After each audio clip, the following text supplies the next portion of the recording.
Bom dia.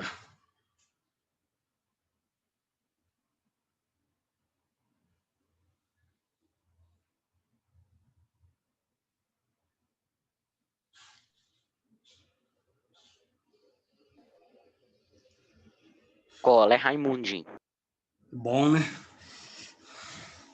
Bom dia, professor. Bom dia, tá boa? Descansaram muito, né, gente? Uhum.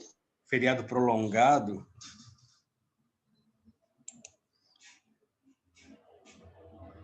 E já estamos em novembro.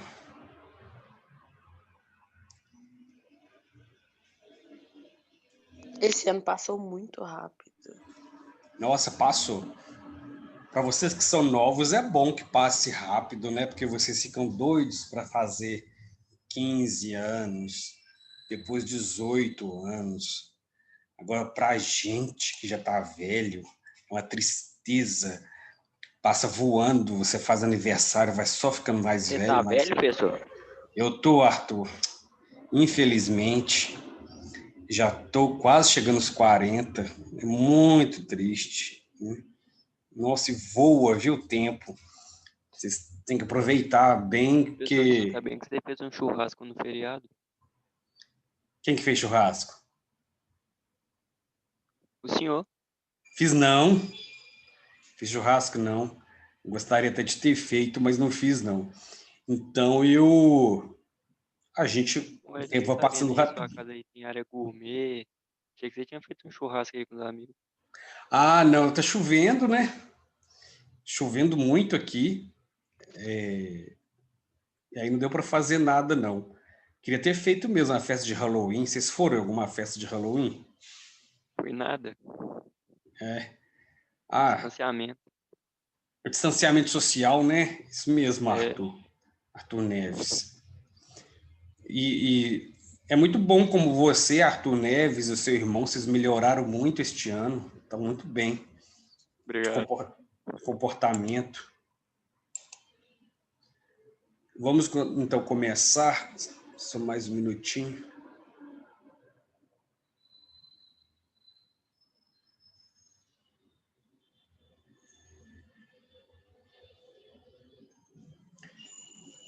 Então, hoje vamos fazer um exercício oral sobre... Bom dia, professor. Bom dia, Maria Eduarda Ferreira, e também Guilherme, Luan Carlos, Isabela e os demais Bom colegas. dia, professor. Tudo bom, Guilherme Souza? Muito bem. Tudo. Isso. Seja bem-vindo, boa semana, né? De muita empolgação, estudos e descanso também, né? Deixa eu compartilhar então a tela.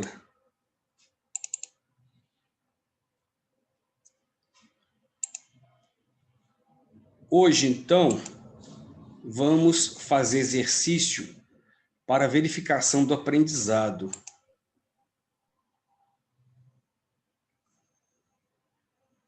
Hoje são 3/11/2020. Vamos fazer oralmente mesmo, até porque são exercícios dinâmicos, né? São questões dinâmicas sobre diferentes conteúdos que nós já vimos. Temos aqui esta questão que é sobre figuras de linguagem. Qual das frases abaixo possui antítese? O que é antítese? É uma figura de linguagem em que você tem ideias contrárias, mas essas ideias contrárias não estão colocadas como se não fossem contrárias, elas estão realmente contrárias. Porque existe uma figura de linguagem em que as palavras têm sentido contrário, mas elas estão colocadas como se não tivessem. É outra figura de linguagem isso. Onde há amor, há ódio. É verdade que onde há amor, há ódio? Aqui temos antítese. Estou ardendo de frio. Se você não ficar feliz, fico triste. Essa comida está tão horrorosa que vou devorar. Onde será que temos antítese aqui? Ideias realmente com palavras contrárias, mas que não estão colocadas, mas que estão colocadas como contrárias. Isso que é antítese. Onde há antítese? Vamos observar. Temos na letra A duas palavras opostas. Eu tô entre D e A. Amor e ódio. Eu também, viu? Veja, mas olha só.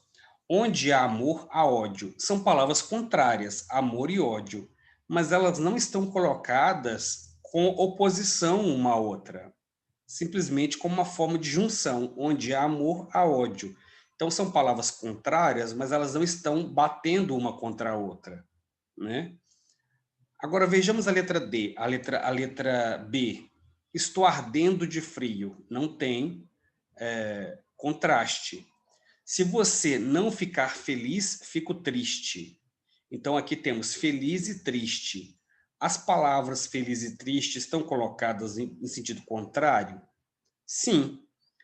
Ó, se você não ficar feliz, então felicidade, negação. Fico triste, o contrário da felicidade. Aqui as duas palavras feliz e triste não estão colocadas como sendo harmônicas, elas estão sendo colocadas como adversárias mesmo. Então, a letra C é a opção correta, porque tem realmente a antítese. Quando você não tem antítese e tem ideias contrárias, você tem o paradoxo mesmo. Então, paradoxo, por exemplo, suponhamos que você diz à pessoa amada, você é tudo de melhor e de pior que aconteceu na minha vida. Então, você diz que a pessoa é ao mesmo tempo tudo de melhor e de pior que aconteceu na sua vida. Ali você está atribuindo a essa pessoa duas características opostas, o bom e o ruim. Mas você não está atribuindo uma relação de contraste, de oposição. É como se uma mesma pessoa tivesse características opostas, mas essas características não fossem incompatíveis. Quando as características são incompatíveis, é que nós temos a antítese. Então, a antítese é quando você tem, por exemplo, né? Eu represento o bem, você representa o mal. Aqui temos antítese porque são ideias contrárias e que são colocadas realmente como ideias contrárias. O que é uma paroxítona? Eu já fiz essa pergunta uma vez. O que é paroxítona? Uma substância química, um tipo de árvore, uma palavra que possui 4 sílabas. Só um minutinho. Ou uma palavra cujo acento tônico encontra-se na penúltima sílaba. Gente, isso é básico para você e para o ensino médio, que são palavras oxítonas, paroxítonas e proparoxítonas. Nós sabemos, por exemplo, que há palavras com acento na última sílaba. Há palavras com acento na penúltima sílaba e há palavras com acento na antepenúltima sílaba. São as 3 únicas opções em que nós temos acento na língua portuguesa. Antepenúltima, penúltima ou última. Quando o acento é colocado na última sílaba, como se dá, qual é o nome que se dá a essa palavra, a esse acento? Essa palavra é o quê? Quando o acento está na última sílaba, é oxítona, paroxítona ou proparoxítona? Acho que é proparoxítona. Não, é oxítona. O Ah, acento tá. Oxítona é a última, paroxítona é a D. penúltima e proparoxítona é a antepenúltima. é isso. Agora, quando é na penúltima sílaba, um exemplo de palavra oxítona, Pacaembu, por exemplo. Pacaembu, o acento no U na última sílaba. Jaburu, Cupuaçu. Vejam que palavras indígenas geralmente tendem a ser oxítonas. Ou então, quando uma palavra tem apenas uma sílaba, é óbvio que vai ser na última sílaba, como, por exemplo, Deixa-me ver uma palavra de uma única sílaba. Não, por exemplo, tem uma única sílaba, então, claro que o acento vai ser na última sílaba. Agora, quando é na penúltima sílaba, né? Cadáver, por exemplo. Cadáver é na penúltima sílaba. Então, quando uma palavra tem acento na penúltima sílaba, ela vai ser chamada de paroxítona. E quando é uma palavra na antepenúltima sílaba, aí é proparoxítona. Por exemplo, antropófago, sambódromo. Então, são palavras longas, essas proparoxítonas. Claro, porque se o acento é na antepenúltima, a palavra tem que ser enorme também. Hipopótamo, né? E assim por diante. As palavras cabrum, bum, pof, tic-tac e ding-dong são o que essas palavras? Conjunções, onomatopeias, interjeições ou palavras estrangeiras? Onomatopeias. São onomatopeias porque representam sons de coisas, né? Então, bum é de uma bomba, tic-tac é o relógio, ding-dong é a campainha e cabrum, bum também são de batidas, né? Então, são onomatopeias, repetições de sons, aliás, repetições, imitações de sons por meio de palavras. Aparece muito na literatura, na poesia. A frase "a modelo se borrou de maquiagem" está em qual voz? Ativa, reflexiva, passiva analítica ou passiva sintética? A modelo se borrou de maquiagem.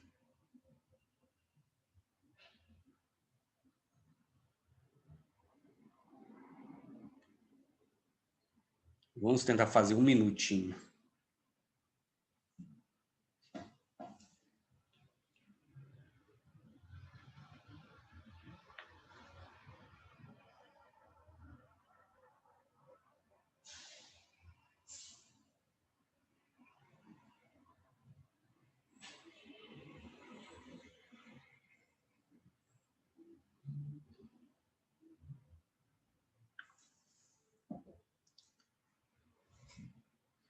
Vamos ver.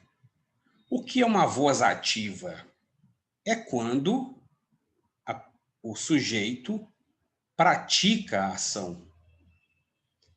A modelo se borrou de maquiagem. Ela praticou a ação?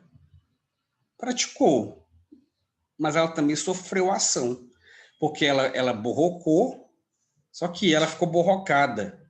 Ela fez uma ação contra ela mesma. Então, quando o sujeito pratica uma ação, mas essa ação é com ele, o resultado dela é ele próprio, nós temos a chamada voz reflexiva. O menino se cortou com um caco de vidro, né?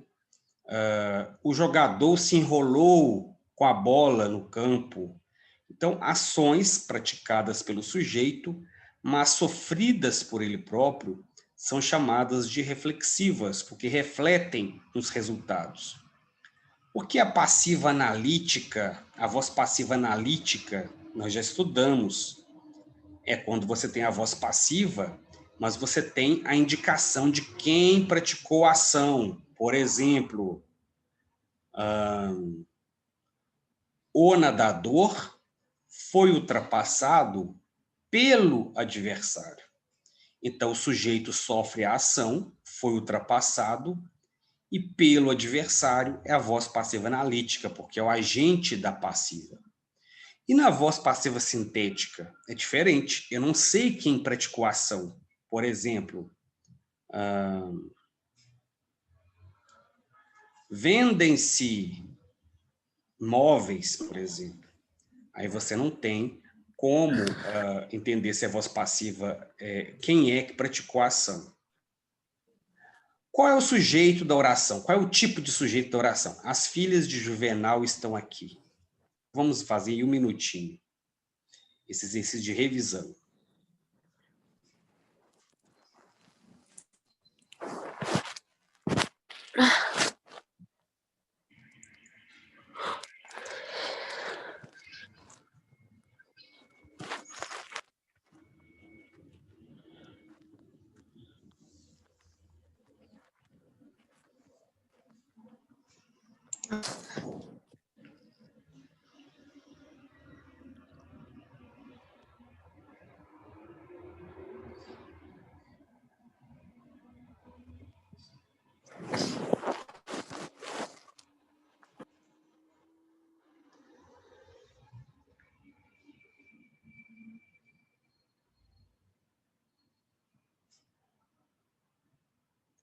Vejam que nós estamos tratando aqui do conteúdo do 9º ano completo, quase.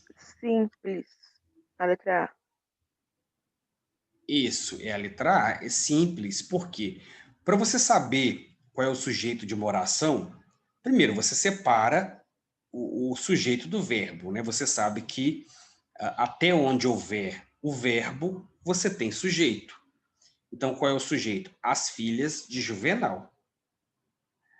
E aí, quando você tem o sujeito, você tem que marcar qual é o núcleo do sujeito, qual é a palavra mais importante do sujeito. No caso aqui, filhas, porque são elas que praticaram a ação, não é Juvenal. Então, se eu tenho um único núcleo, eu tenho um sujeito simples, embora esteja no plural, mas isso não importa. O que importa é quantos núcleos eu tenho aqui. Então, é sujeito simples. Agora, se fosse, por exemplo, Juvenal e suas filhas estão aqui, aí eu teria mais de um núcleo, porque tanto as filhas quanto Juvenal estariam praticando a ação. Então, essa é a diferença do substantivo simples para o composto. O indeterminado é quando você não sabe quem é o sujeito, né? Precisa-se de auxiliar. Quem precisa-se? Você não sabe, não tem como localizar. E o elíptico, desculpe, o elíptico é quando você tem o sujeito oculto. Então, precisamos estudar mais. Então, o sujeito elíptico, nós. Então, é preciso que isso fique muito claro para vocês que vão para o ensino médio. Qual das frases abaixo possui pleonasmo? Então, pleonasmo é uma figura de linguagem baseada em quê? Na redundância, né? Então, por exemplo, entrar para dentro, sair para fora, onde temos aqui pleonasmo. Então, um minutinho para fazermos.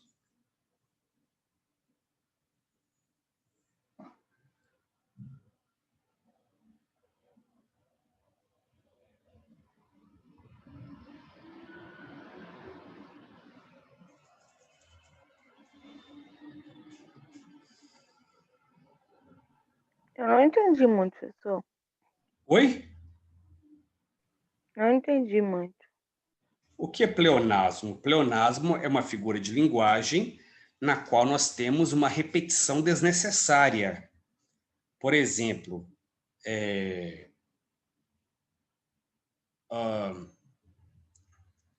entrem para dentro da casa. Se você vai entrar, só pode ser para dentro, né? Sobe aqui para cima. Se você vai subir, só pode ser para cima. Então é a C. É a C. Encarei o valentão de frente. Porque encarei já tá de frente, não tá de costas. Isso, exatamente. Você só encara de frente. Isso é pleonasmo. É quando você utiliza repetições desnecessárias. A gente chama de pleonasmo vicioso. Não tem como você encarar de costas. Então, é exatamente isso. Às vezes a gente usa muito pleonasmo. Eu dei a volta por cima, né? Basta dizer, dei a volta. Ou então, você dizer assim, o trabalho está bom, mas precisa de um acabamento final. Como assim? Seu acabamento já é final, né? Então, não existe acabamento final. Isso são...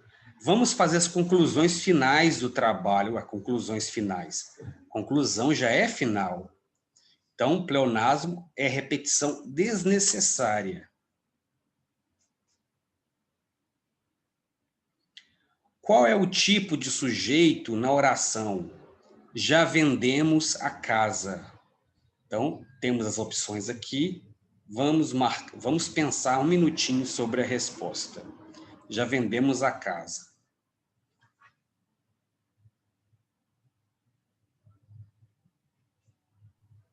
Indeterminado? Não, não é indeterminado, não. Tem Então que é olhar com oculto. atenção. Não.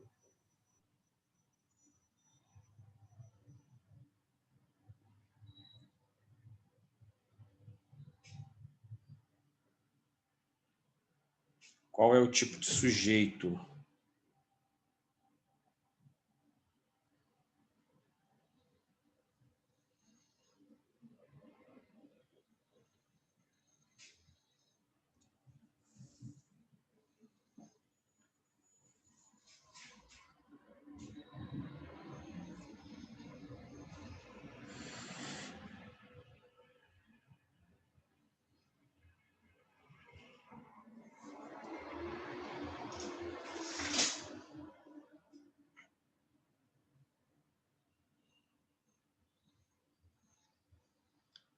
Vamos lá. Sujeito inexistente. Nós temos sujeito inexistente em algumas circunstâncias. Quando for indicação de fenômeno natural. Então, nevou ontem. Não tem como haver sujeito em nevou ontem, porque é um fenômeno natural. Então, o fenômeno natural não tem um agente causador, né? Então, choveu muito, relampejou ontem. Esses verbos indicam uma oração sem sujeito. Não é o caso aqui, já vendemos a casa. Sujeito indeterminado é quando eu não consigo identificar, né, quem praticou a ação. Vejamos se dá para identificar. Já vendemos a casa. Dá para identificar quem praticou a ação aqui?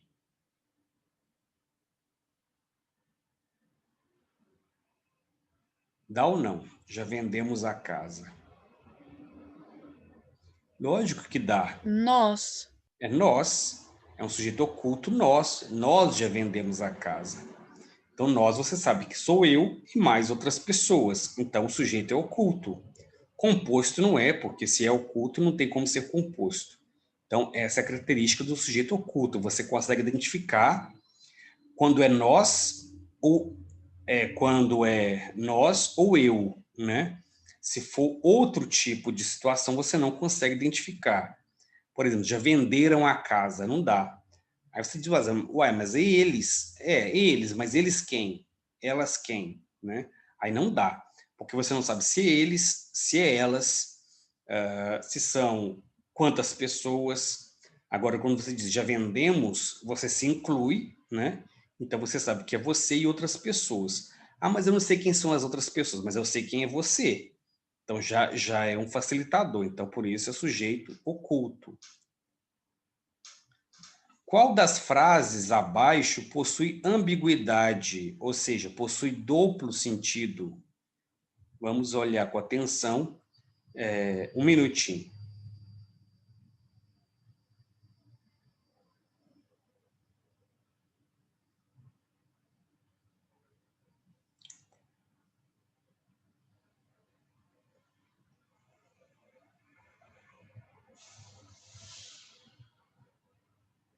Como assim um duplo sentido? Tipo assim, você pode entender a frase De mais de da uma maneira forma. certa Na verdade, não e é nem de maneira certa, é de mais de uma forma. quando você tem ambiguidade, não existe uma forma certa. Se você pode interpretar de mais de uma forma, as duas formas, ou as três, ou as quatro, estão corretas. Então, temos que ver onde eu posso interpretar de mais de uma forma.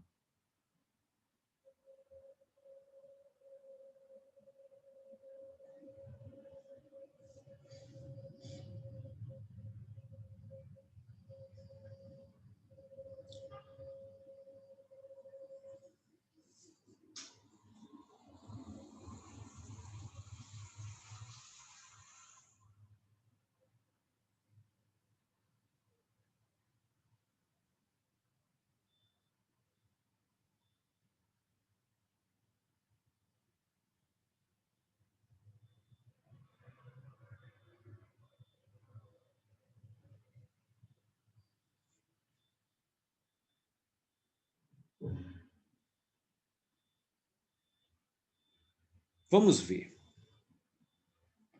Ontem fui à casa do meu amigo.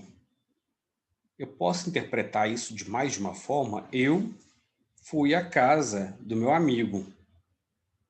Não, né? Comprei uma maçã na feira. Existe mais de uma interpretação além do que eu fui à feira e comprei uma maçã? Não. Tomei um Professor, açaí. peraí rapidão que eu vou ter que olhar o que meus cachorros estão fazendo. Porque eu acho que eles vão acabar rasgando a minha cama, peraí. Aham.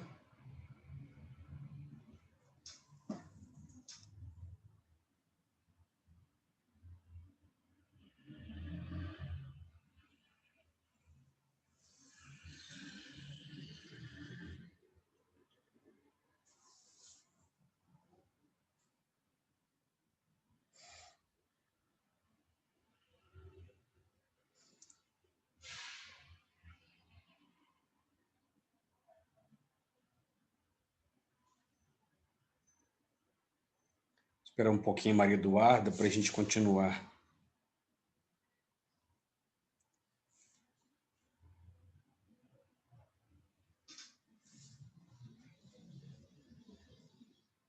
Voltei, professor. Então vejamos, tomei um açaí ontem. Não existe mais de uma interpretação. Então ficou a letra D como última opção. O moço viu o incêndio do prédio. Aqui eu tenho mais de uma interpretação possível. O prédio estava sendo incendiado e o moço viu.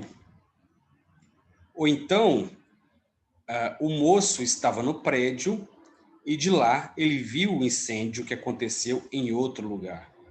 Então vejam como temos duas possibilidades de interpretação. Nestes casos, nós temos que tirar essa ambiguidade, essa dupla possibilidade. Poderia ser o moço que estava no prédio viu o incêndio. Ou então, o moço viu o incêndio que aconteceu no prédio. Aí você elimina a ambiguidade.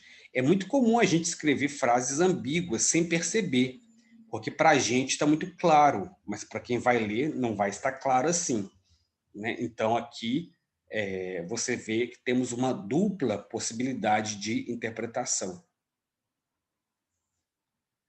Qual das frases abaixo possui conjunção aditiva, ou seja, possui conectores que têm indicação de soma, onde temos uma ideia de soma, de acréscimo?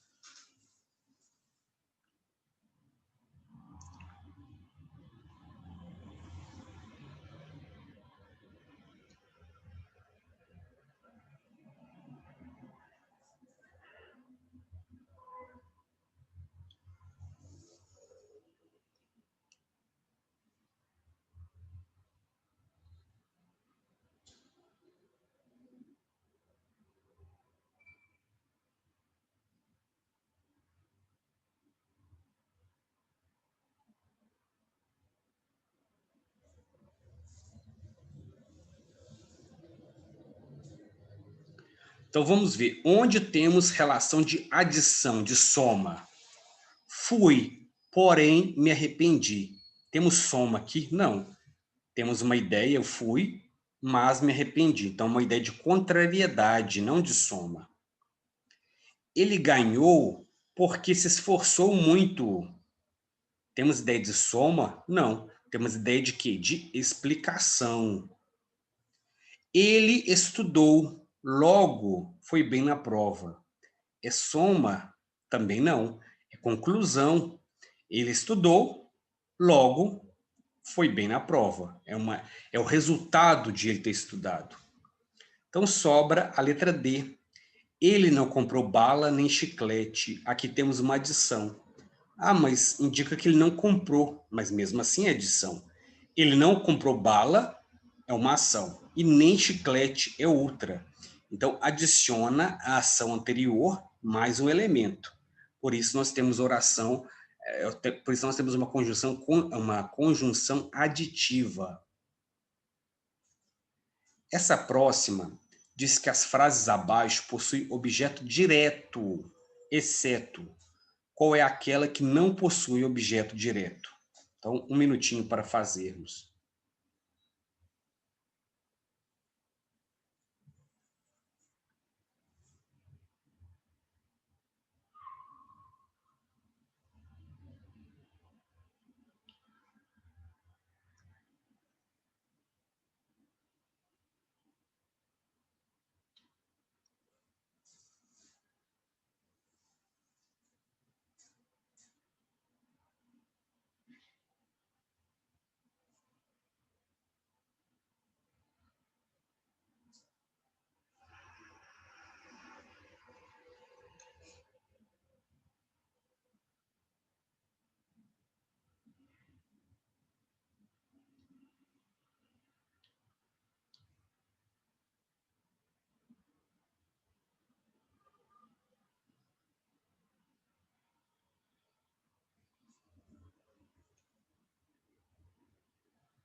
Então, vamos observar. Eu comprei um carro. O que é objeto direto? É quando a ligação entre o verbo e o elemento que vem depois dele, quando essa ligação é tranquila, quando não existe uma preposição que marca essa ligação. Então, eu comprei o quê? Um caderno. Quando você pergunta o que e quem, você tem um objeto direto. B. Eu não fui ao supermercado. Aqui já temos uma diferença. Quem vai, vai a algum lugar. Então, os dois foram... Eu fui ao supermercado, né? Eu tenho aqui o O de o artigo e o A de preposição. A mais o, ao. Então, na letra B, eu tenho o objeto indireto, porque a relação agora não é mais direta. Eu não posso perguntar o que ou quem. C. Eu presenciei a passeata. Presenciei o quê? A passeata. Então, objeto direto. Nós comemos o lanche. Nós comemos o quê? O lanche. A pergunta o que ou quem leva ao objeto direto.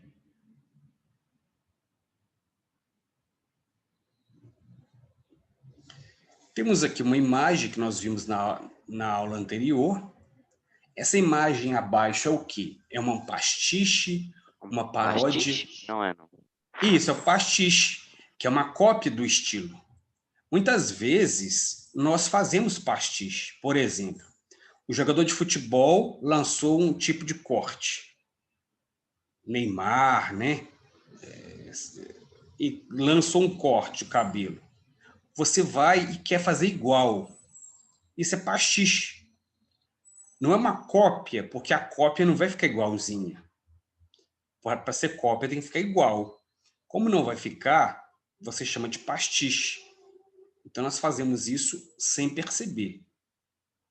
Paródia não é, porque a paródia tem um caráter crítico, tem um caráter de deboche, não é o caso aqui. A imitação é simplesmente você fazer igual, mas aí é tentar fazer igual mesmo, e a cópia também é fazer igual. Então, é um pastiche. Vejamos, sair para fora apresenta qual vício de linguagem?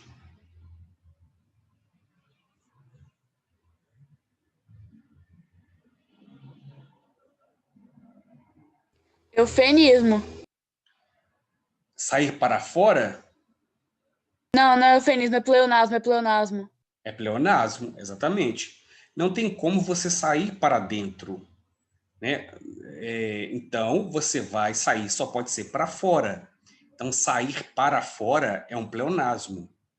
É um pleonasmo vicioso, tem que tomar cuidado com o seu uso. Essa aqui eu vou pular porque eu já passei em aula. Assinale a alternativa que contém erro de ortografia. Essa aqui também já passei. Na imagem abaixo, ocorre que tipo de intertextualidade? É a imitação? É a paródia? É o pastiche ou é a cópia? Paródia? É a paródia, porque você tem um caráter aqui de deboche e de crítica, porque você tem aqui uma Mona Lisa com cabelos crespos. Então, é uma paródia porque você dá a essa figura, Mona Lisa, outras características que ela não tinha e que fazem dela uma figura feminina mais voltada para as características humanas do nosso tempo. Já que nós temos tantas pessoas afrodescendentes, é evidente que a Mona Lisa pode ser representada como sendo uma figura afrodescendente também.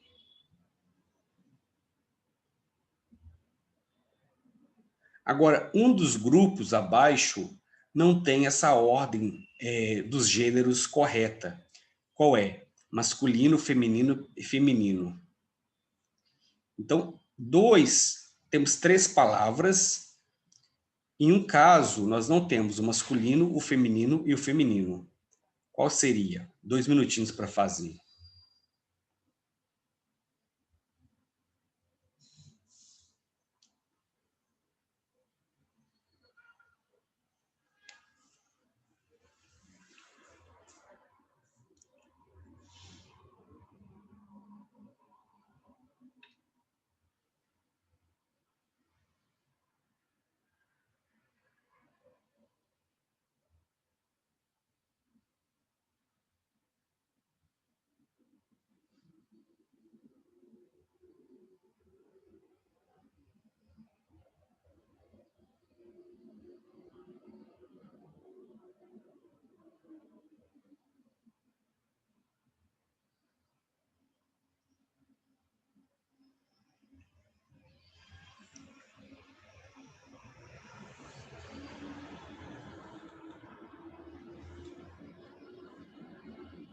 Eu acho que é a C. Vamos ver. Então, temos a ordem masculino, feminino e feminino. Canhão é masculino. Cadeira também é feminino. Aliás, cadeira é feminino. E chaleira é feminino. Então, está correto. Caldo é masculino. Canela, feminino. E caneca, feminino. Então, dá certo. Camelo é masculino. Chave é feminino. E chita... Índia. E Índia é feminino, desculpa-me. Chifre é